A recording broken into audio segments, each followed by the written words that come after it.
Hi everybody, Woggerman here. Well, we're 2 weeks away from E3. Actually, 12 days to the E3 Xbox media briefing.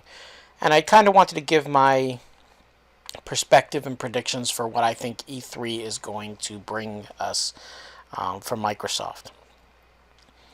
I'm going to do it from two different points of view, the fan point of view as well as the professional point of view, which is a little more cautiously optimistic.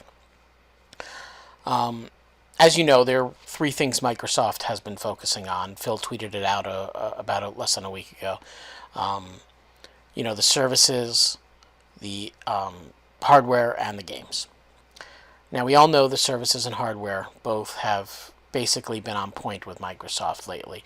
Services between Games with Gold, EA Access, the Xbox Game Pass, subscription services are unbelievable value. And they've done a really great job of making those really industry leading. Add to that the backwards compatibility program, looking for groups, the clubs, the branding of Mixer, Beam to Mixer, with the co-streaming. They've really kind of gotten back to that point of where they are innovating. And that's awesome. Hardware, as you know, last year they launched the Xbox One S, which is a great value. Adding the UHD Blu-ray drive was genius. 4K upscaling, a little bit more power. It's unbelievable. They did a fantastic job in design, and it proved that with the sales. This year we obviously have Scorpio, which will be unveiled in 12 days, and it will be the most powerful console to date. And I think we're in for a real treat, and I'm very excited about that. So that brings us to the third item, which are games. And this is where I think most of the internet has been focusing on. We have everything else great, but we want to see the games. We've seen Sony come up with these great third-party exclusives, mostly from Japanese developers. We've seen the marketing deals go their way. What does Microsoft have planned for us? So, as a fan, I would love to see them announce their entire 2018 slate, show us, gameplay of it, and go crazy, make just crazy announcements like that E3 of Dreams that Sony had. Are we going to get that? Probably not. And I say that as a more realistic person. I feel that they want to really get that message across that if you want to play the biggest games, which generally will be the third-party multi-platform games, in the best way, you're going to want to get a Scorpio. And between their own exclusives this year, which honestly is a good set of exclusives, Sea of Thieves, State of Decay 2, Crackdown 3, and of course Forza most likely. And I still think there are going to be 2 or 3 other games, maybe one AAA, couple 2 middle of the road, maybe like an Ori 2 or something along that lines, that'll be announced for this year. I think that'll happen. But they're going to push their previous exclusives and show them all in 4K. They're going to take everything coming out this year in 4K, and they're going to show us some stuff next year in 4K. And I think that's really where their messaging is going. I also think they're not going to completely just get everything out there right now.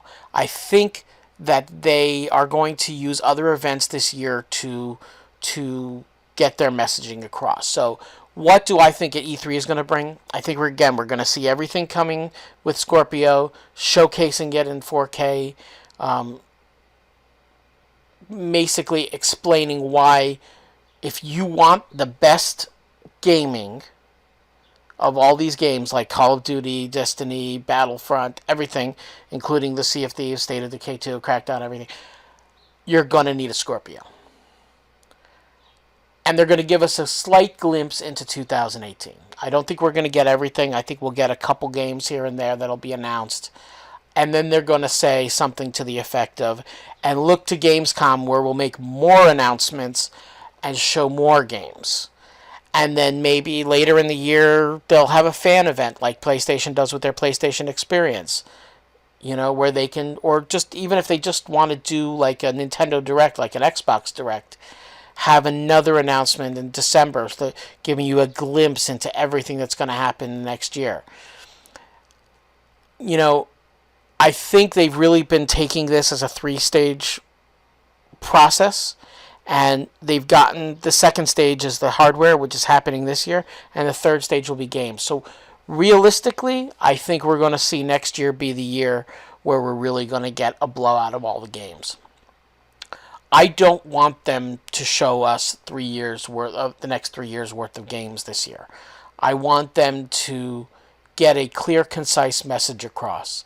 It sounds disappointing, but if you really put it into perspective, the biggest thing that the biggest mistake Microsoft has made is messaging since the launch of the Xbox One.